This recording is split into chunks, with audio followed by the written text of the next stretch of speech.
Vous avez co-signé une tribune dans La Marseillaise. Vous demandez la gratuité des transports en commun dans la métropole Aix-Marseille-Provence. Voilà, on la voit, cette tribune que vous avez co-signée. Avant de parler des raisons qui vous ont poussé à demander cette gratuité, vous demandez la gratuité où? Transport en commun, ça concerne métro, bus, tout?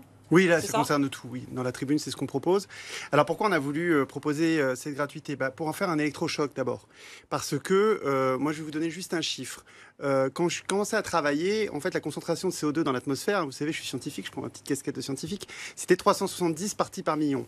L'an dernier, c'était 417 et cette année, c'est 422. Et donc, l'augmentation en un an, là, c'est de 5 parties par million. Et d'habitude, c'est 2. Donc, c'est 2 fois plus fort, là, l'augmentation du CO2 dans l'atmosphère, c'est 2 fois plus fort en 2023 que ce que c'était d'habitude. Donc malgré tout ce qu'on fait, malgré tout ce qu'on dit, en fait, le changement climatique continue et se poursuit.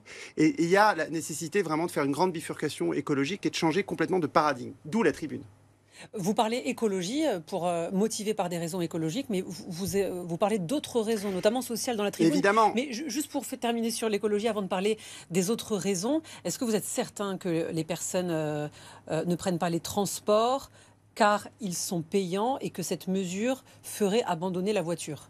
Alors, d'abord, je pense que c'est une mesure effectivement écologique et je voudrais quand même juste dire, parce qu'on dit un mot des intempéries quand même, c'est que la conséquence du changement climatique, c'est les intempéries. Mhm. Plusieurs morts, 7 morts, je crois, ou disparus ou décédés là, suite aux intempéries dans le Gard.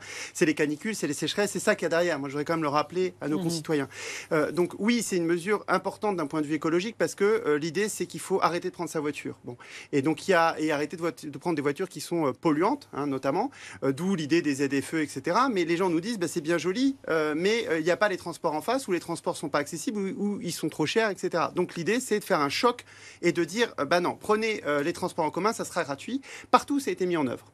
À Aubagne, à Tallinn, en Estonie, c'est une capitale quand même, ou à Dunkerque, l'augmentation a été forte, très forte. Hein. Plus de 200% d'augmentation de fréquentation à Aubagne, 125% à Dunkerque et 60% dans la capitale de l'Estonie. Donc très sincèrement, on voit bien que quand on rend gratuit, ça fait un choc et les gens, du coup, prennent les transports en commun.